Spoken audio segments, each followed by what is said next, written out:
Hello everyone, welcome to my channel. आज 11 दिसंबर और जो आज करंट अफेयर हम पढ़ने वाले हैं उसके टॉपिक्स यहाँ पे मैंने पहले ही मेंशन कर दिए। तो चलो स्टार्ट करते हैं पहले टॉपिक के साथ में। साइक्लोन मेंडस के बारे में पढ़ेंगे। तो यहाँ पे क्या बोला गया है ना, जो तमिलनाडु और पौंडीचेरी का कोस्टल बीच है वहाँ पे 8 दिसंबर को एक साइक्लोन आ गया था जिसका क्या नाम है, मेंडस। एक तरह का स्लो मूविंग साइक्लोन है that often absorb a lot of moisture, carry humongous amount of rainfall, and gain strength in the form of wind speed। तो यहाँ पे क्या बताया गया है ना, इस साइक्लोन के अंदर काफ़ी ज़्यादा मात्रा में मॉइस्चर है और काफ़ी हैवी अमाउंट के अंदर रेनफॉल ये करने वाला है। और इसकी जो विंड की स्पीड है वो भी काफ़ी तेज़ है। इसका जो नेम है वो यूएई के द्वारा सजेस्ट किया गया है। इंडियन मेट्रोलॉजिकल डिपार्टमेंट जो आईएमडी की जो प्रिडिक्टेड थी कि स्ट्रॉम का जो सिस्टम है वो मूव कैसे करेगा, वेस्ट से नॉर्थ वेस्ट की डायरेक्शन में ये बढ़ता जाएगा। और ये कब से स्टार्ट हुआ था, दिसंबर 6 से। It may subsequently strengthen further into a cyclone over southward south west bay of Bengal. South west जो एरिया है बे ऑफ बंगाल का, वहाँ पे पहुँच के और थोड़ा सा स्ट्रॉन्ग हो जाएगा और किधर को मूव करने लगेगा, तमिलनाडु और पौंडीचेरी कोस्ट के ऊपर मॉर्निंग 8 दिसंबर की मॉर्निंग से। व्हाट इज साइक्लोन, यहाँ पे साइक्लोन की डेफिनेशन बताई गई है। Cyclone are the rapid inward circulation around a low pressure area. तो सर्कुलेशन जो हवा है ना, हवा का जो घूमना है, एक मिनट, जैसे कि यहाँ पे आप देख रहे हो, ये जो हवा है ये ऐसे ऐसे घूम रही है, ठीक है। इनवर्ड घूम रही है, अंदर की साइड घूम रही है। तो इसका जो सर्कुलेशन है ना, इससे क्या है ना, वहाँ पे जो सेंटर एरिया है, जो लो प्रेशर एरिया है, उसकी तरफ ये घूमना स्टार्ट कर देती है। कौन सी डायरेक्शन में, एंटी क्लॉकवाइज डायरेक्शन में, इन द नॉर्दर्न हेमिस्फीयर। और जो क्लॉकवाइज डायरेक्शन में कहाँ पे मूव करेगी, साउदर्न हेमिस्फीयर पे। Cyclones are usually accompanied by violent storm and bad weather. जैसे ही साइक्लोन आएंगे उनके साथ में काफ़ी तूफान आएगा और ख़राब मौसम भी उसके साथ आएगा। जो वर्ड साइक्लोन है वो कहाँ से निकला है, ये ड्राइव हुआ है ग्रीक वर्ड से, ग्रीक वर्ड साइक्लोस से, जिसका मतलब क्या है, कोयल ऑफ स्नेक। जैसे सांप कुंडली मार लेते हैं ना, ऐसे ऐसे ऐसे ऐसे करके। तो साइक्लोस का मतलब है सांप की कुंडली एक तरह से, और उसी वर्ड से मिलके बना है साइक्लोन, क्योंकि साइक्लोन के अंदर भी हवा का रुख ऐसा ही होता है। और यह टर्म दी किसके द्वारा गई थी, ये टर्म दी गई थी हेनरी पैडिंगटन के द्वारा। Because the tropical storm in Bay of Bengal and the Arabian Sea appears like coiled serpent of the sea। अब यहाँ पे बात की गई है कि साइक्लोन कितने तरह के हैं। तो बेसिकली साइक्लोन है दो तरह के, ठीक है। एक तो ट्रॉपिकल साइक्लोन और एक एक्स्ट्रा ट्रॉपिकल। जो एक्स्ट्रा ट्रॉपिकल है जिनको क्या कहा जाता है, टेम्परेट साइक्लोन भी बोला जाता है, या फिर मिडल लेटीट्यूड साइक्लोन भी बोला जाता है, और फ्रंटल साइक्लोन या फिर वेव साइक्लोन के नाम से भी इनको जाना जाता है। वर्ल्ड मेट्रियोलॉजिकल ऑर्गेनाइजेशन एक टर्म यूज करती है, tropical cyclone, to cover weather system in which the wind exceed gale force. अगर गेल फोर्स की स्पीड से ज़्यादा विंड अगर घूमना स्टार्ट हो जाए तो उसको क्या बोला जाएगा, ट्रॉपिकल साइक्लोन। गेल फोर्स के अंदर मिनिमम स्पीड कितनी होती है, 63 किलोमीटर पर आवर की स्पीड। ट्रॉपिकल साइक्लोन डेवलप होते हैं in the region between tropic of Capricorn और ट्रॉपिक ऑफ कैंसर। इस दोनों एरिया के बीच में जो भी एरिया है वहीं पे डेवलप कौन से होते हैं, ट्रॉपिकल साइक्लोन। ये लार्ज स्केल के होते हैं।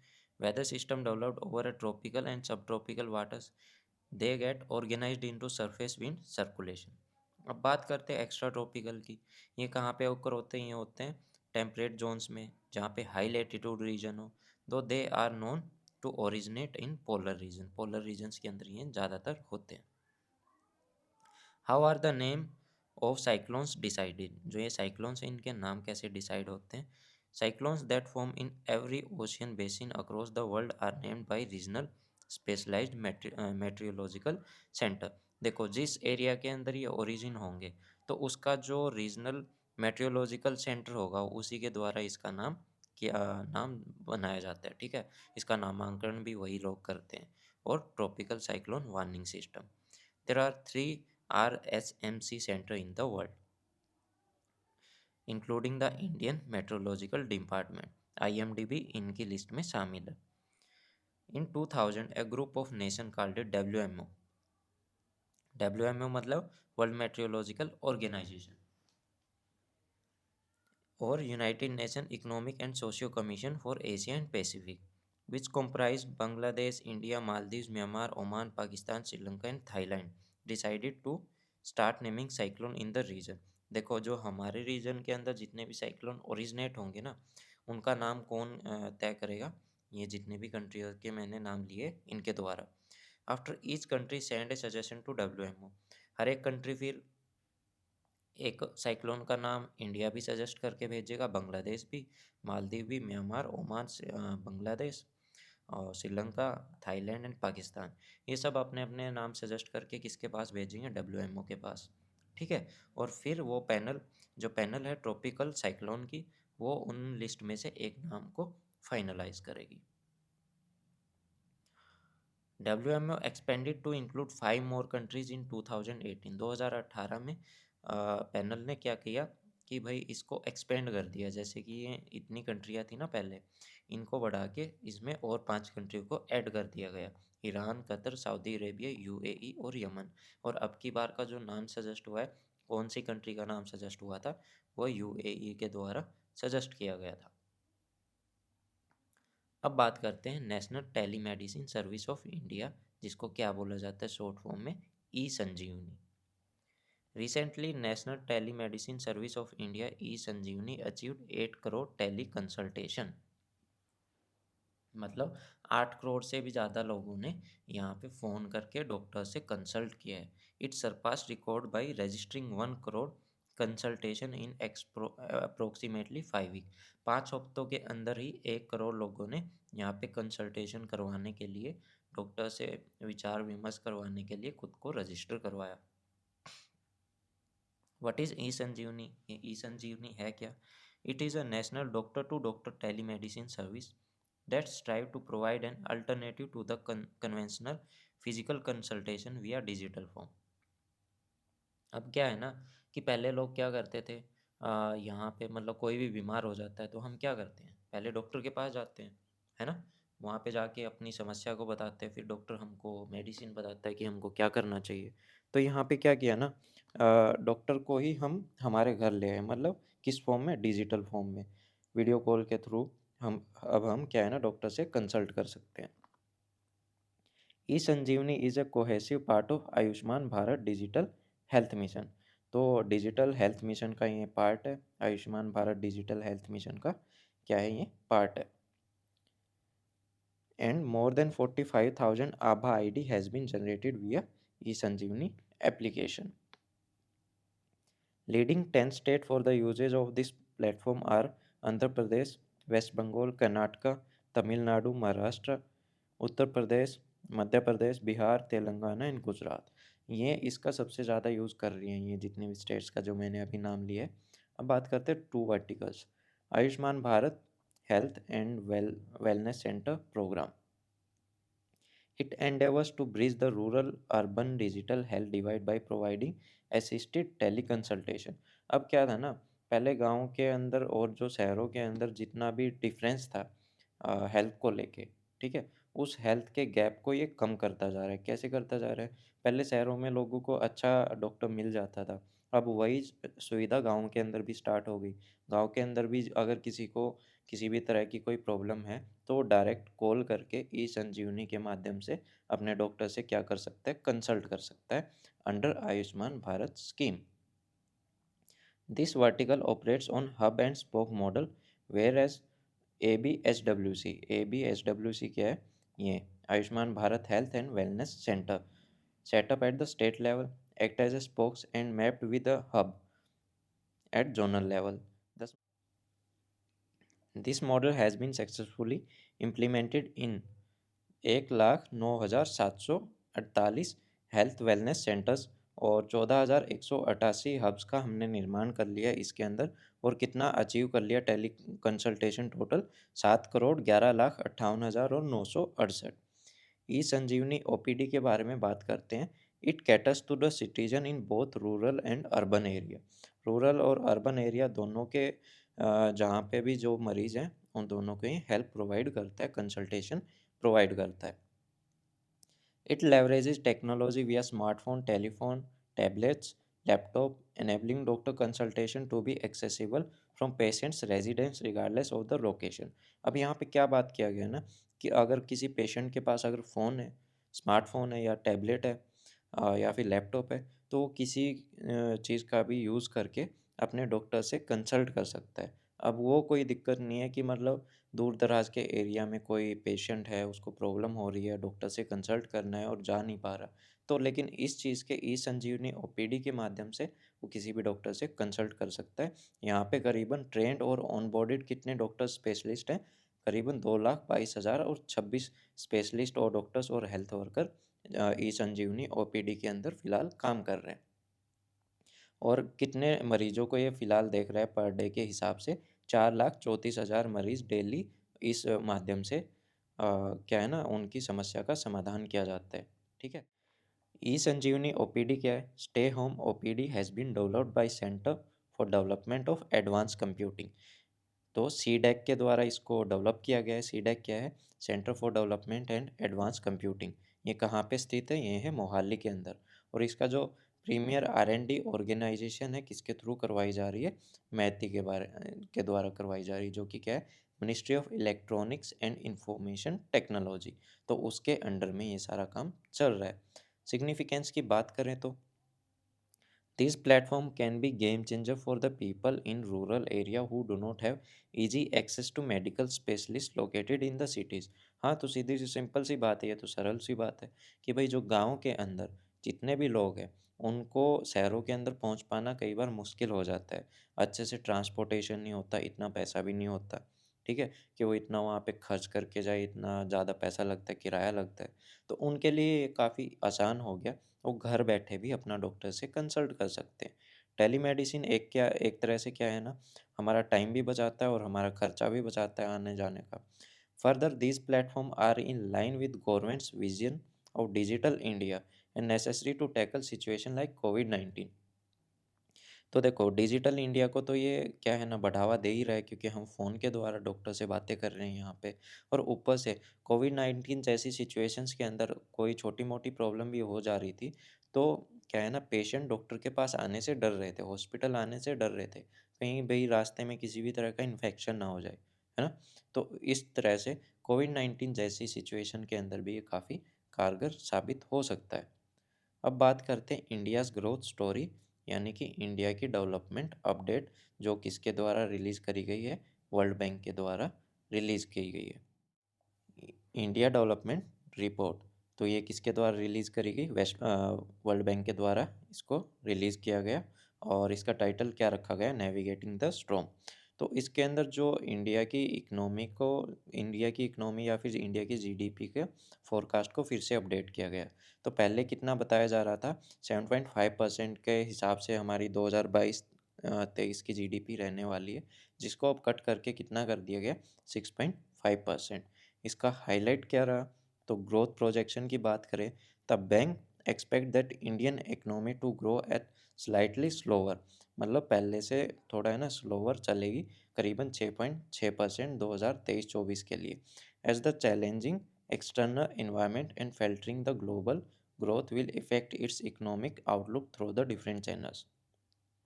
तो पूरे विश्व के अंदर अभी मंदी चल रही है, उसके वजह से क्या है ना जो हमारी इकोनॉमी उस पे भी थोड़ा खासा क्या है फ़र्क पड़ने वाला है। ग्रोथ ड्राइवर्स की बात करें तो India's resilience in economic activity despite a deteriorating external environment. और वो एक्सटर्नल एनवायरनमेंट क्या-क्या हो सकते हैं? Strong private consumption and investment. Government's focus on bolstering capital expenditure also supported domestic demand in first half of the 2022-23।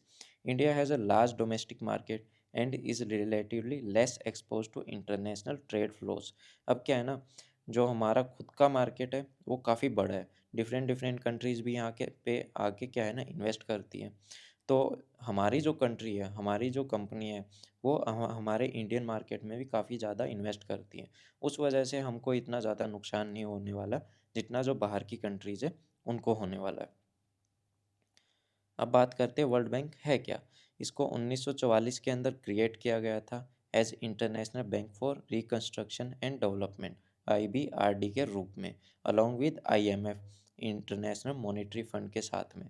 ठीक है? लेकिन बाद में IBRD को क्या बना दिया गया? वर्ल्ड बैंक, यानी कि वर्ल्ड बैंक के नाम से ये बाद में जाना जाने लग गया। World bank group is a unique global partnership of 5 institutes. 5 institution की ग्लोबल पार्टनरशिप से ये वर्ल्ड बैंक ग्रुप बना है, जो वर्क करता है for sustainable solution that reduce poverty and build shared prosperity in developing countries. The world bank is one of the united nations specialized agency. अब members की बात करें तो इसके अंदर 189 मेंबर कंट्रीज़ है। इंडिया भी इसका एक मेंबर कंट्री है। इसके द्वारा कुछ रिपोर्ट्स रिलीज़ की जाती हैं, जो हर बार क्वेश्चन इनके ऊपर आता ही है। पहला तो एज ऑफ डूइंग बिजनेस, जो पहले पब्लिश की जाती थी लेकिन अभी ये बंद कर दी गई है। फिर ह्यूमन कैपिटल इंडेक्स, है ना, और उसके साथ में वर्ल्ड डेवलपमेंट रिपोर्ट। और जो इसके 5 इंस्टीट्यूशंस थे जिनके साथ में ये पूरा ग्रुप बनता है, एक तो IBRD international bank for reconstruction and development, फिर IDA international development association, IFC international finance corporation, फिर MIGA मल्टीलेटरल गारंटी एजेंसी। ये तो 4 हो गए। फिर जो लास्ट है ICSID international centre for settlement of investment dispute, जिसका इंडिया मेंबर नहीं है। अब बात करते हैं chairman of Rajya Sabha. Recently Rajya Sabha welcome it's new chairman Jagdeep Dhankhar. अब इनके बारे में थोड़ा सा पढ़ते हैं। ठीक है? वाइस प्रेसिडेंट ही एक्स ऑफिशियो चेयरमैन होता है राज्यसभा का। मतलब जगदीप धनखड़ ही हमारे वाइस प्रेसिडेंट है, और जो इंसान वाइस प्रेसिडेंट रहेगा इंडिया का, वही रहेगा चेयरमैन राज्यसभा का। The vice president as the chairman of Rajya Sabha is unchallenged guardian of the eminence and dignity of the house. अब कॉन्स्टिट्यूशनल प्रोविजंस देख लेते हैं। Article 64, the Vice President shall be the ex officio chairman of the Council of States and shall not hold any other office of profit। कि यहाँ पे क्या बोला गया है ना 64 के अंदर, कि जो चेयरमैन होगा, सॉरी, जो वाइस प्रेसिडेंट होगा, वही हमारे एक्स ऑफिशियो चेयरमैन होंगे, किसके? राज्यसभा के। और इस चेयरमैनशिप के अलावा वो कोई और पद को ग्रहण नहीं कर सकते, कोई और ऑफिस ऑफ प्रॉफिट को ग्रहण नहीं कर सकते हैं। Article 89 of the Constitution provide provision for the chairman and the deputy chairman of the Rajya Sabha। Power and function की बात कर लेते हैं। The chairman of Rajya Sabha is empowered to adjourn the house. House को एडजोर्न कर सकते हैं, suspend कर सकते हैं उसकी सीटिंग को। ठीक है? अगर मिनिमम क्वारम वहाँ पे मेंटेन ना हो रखी हो, मतलब जो मिनिमम अमाउंट ऑफ पीपल्स वहाँ पे होने चाहिए किसी भी मीटिंग को स्टार्ट करने के लिए, किसी भी हाउस को चलाने के लिए, अगर उतने वहाँ पे प्रेजेंट नहीं है, तो उस हाउस को एडजोर्न भी किया जा सकता है और सीटिंग को सस्पेंड भी किया जा सकता है। The 10th schedule of the Constitution empower the chairman to determine the question as to the disqualification of the member of Rajya Sabha on the ground of defection। जो on the ground of defection पे जो chairman है वो किसी भी member को disqualify कर सकते हैं as a member of Rajya Sabha according to 10th schedule of the Constitution। The chairman's consent is needed to raise the question of breach of privilege in the house। अगर हाउस की जो प्रिविलेज है, अगर उसके ब्रीच के बारे में कोई क्वेश्चन अराइज होता है, तो वहाँ पे चेयरमैन का कंसेंट लेना सबसे ज़्यादा ज़रूरी है।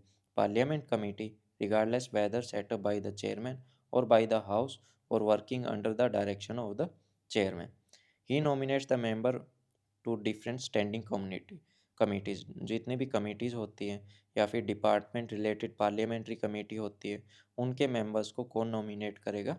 चेयरमैन, यानी कि हमारे vice president. He is the chairman of business advisory committee.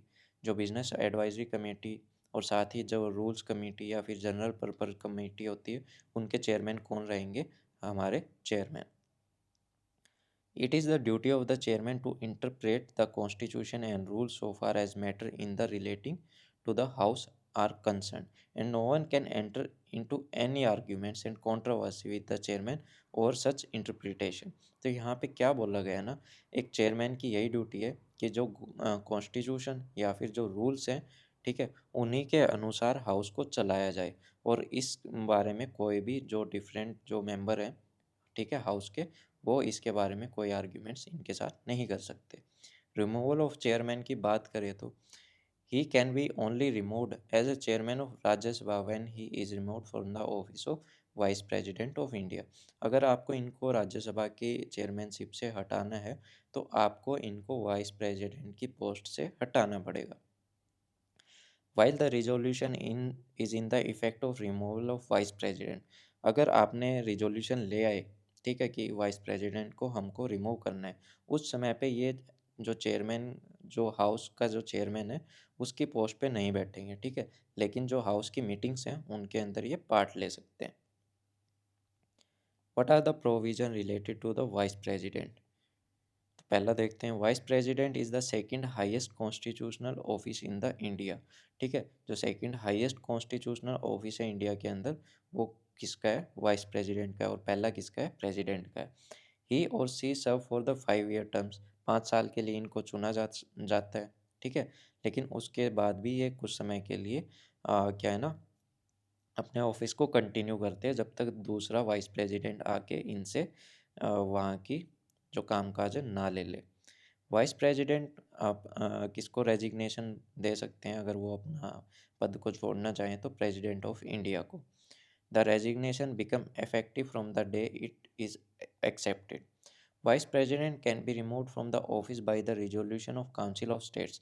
जो राज्यसभा के अंदर कोई रिजोल्यूशन अगर लेके आया जाए वाइस प्रेसिडेंट को रिमूव करने के लिए, तो उस समय पे उसको पास किया जाना चाहिए majority of its member at that time, जो उस टाइम के प्रेजेंट हो, और उसको एग्री करना चाहिए हाउस ऑफ द पीपल्स, यानी कि लोकसभा के द्वारा भी उसको पास करना चाहिए। ए रिजोल्यूशन फॉर दिस पर्पज में be moved only after notice of at least 14 days. 14 दिन का पहले आपको क्या है ना, नोटिस पीरियड देना पड़ेगा, उसके बाद ही आप ऐसा रिजोल्यूशन लेके आ सकते हो। एलिजिबिलिटी की बात करें तो वो भारत का नागरिक होना चाहिए, 35 साल की उनकी कम से कम एज होनी चाहिए, मतलब 35 साल उनको कंप्लीट कर लिया होना चाहिए। Should be qualified for the election of Rajya Sabha, Rajya Sabha का मेंबर होने के लिए वो क्वालिफाई होने चाहिए। shall not hold any office of profit under the union government or any state government और एनी लोकल अथॉरिटी और पब्लिक अथॉरिटी। ठीक है, तो किसी भी ऑफिस को वो होल्ड नहीं करने होने चाहिए जिस टाइम पे वो क्या है, इलेक्शन लड़ रहे हो। तो जो मिस्टर जन ये जगदीप धनखड़ है, ठीक है, ये पहले कहाँ के गवर्नर थे? ये वेस्ट बंगाल के गवर्नर थे। उसके बाद से इन्होंने वहाँ से इस्तीफ़ा दिया और यहाँ पे आके क्या करा? इलेक्शन लड़ा। इलेक्टोरल कॉलेज की बात करें तो एज पर article 66 of the constitution of India, vice president is elected by the member of electoral college. और इलेक्टोरल कॉलेज के अंदर कौन कौन शामिल होता है, मतलब इनके इलेक्शन के लिए कौन कौन वोटिंग करता है?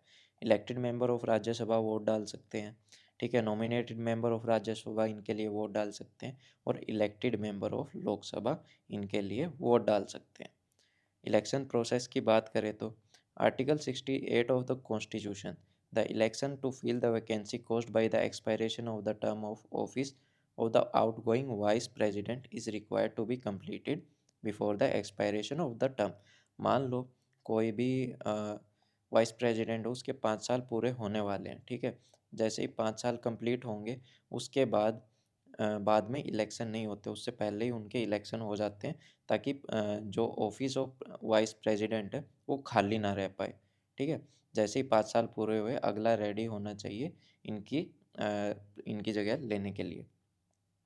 Article 324 of the Constitution read with the President and Vice Presidential Election Act 1952 and the Presidential and Vice Presidential Election Rule 1974 vest the Superintendent's direction and control of the conduct of election or to the Office of Vice President of India in the Election Commission of India। जो Election Commission of India है वही vice president की election करवाती है और किसके? President के election करवाती है। The notification for the election shall be issued on or after the 16th day of the expiration of the term of office of outgoing vice president. Since all the electors are member of the House of Parliament, the value of each of the vote of the MP would be the same. यानी कि हर एक vote की value क्या होगी, एक होगी. The election commission in consultation with central government appoints the secretary general of Lok Sabha and Rajya Sabha by rotation the returning office. जो election के समय पे जो रिटर्निंग ऑफिस होगा, ऑफिसर होगा, वो कौन होगा, कम से कम या तो सेक्रेटरी होगा लोकसभा का या फिर राज्यसभा का. Accordingly, the Secretary General of Lok Sabha will be appointed as the returning officer for the present election of the office of the Vice President of India. The Commission also decide to appoint assistant returning officer in Parliament to assist the returning officer. तो जो returning officer है उनको assist करने के लिए एक assistant returning officer को भी डिसाइड किया जा सकता है, जो कि कहाँ से लिया जाएगा, लोकसभा से.